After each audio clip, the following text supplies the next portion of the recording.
Hello guys, welcome to the 28th tutorial HTML.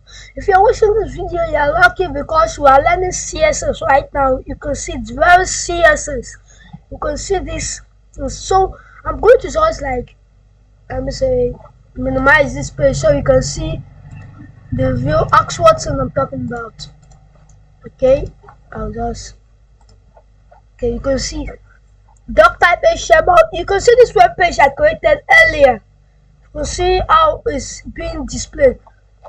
What makes this web page go designed like this? Just because I styled it. If you can look at this highlighted text I'm highlighting here, I styled it with. You can see the styling.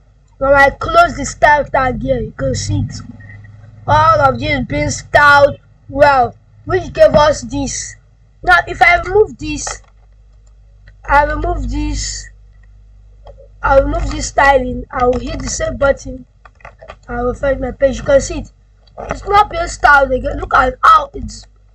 But as I styled my table, I hit the save button. You can see.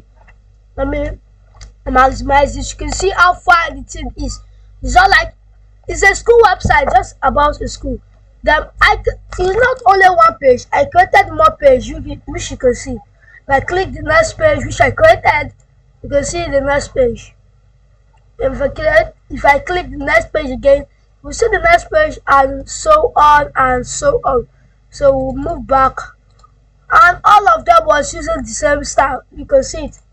You can see them here. You can see the first one, the second one. Now there's another website I created, which is this. I will hit the same button again. I will remove this. I will open it with Google Chrome.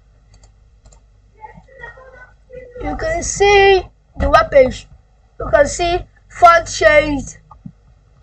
You can see the downside, color change, and all the rest. Comments, expansion projects. You can see how beautiful this is.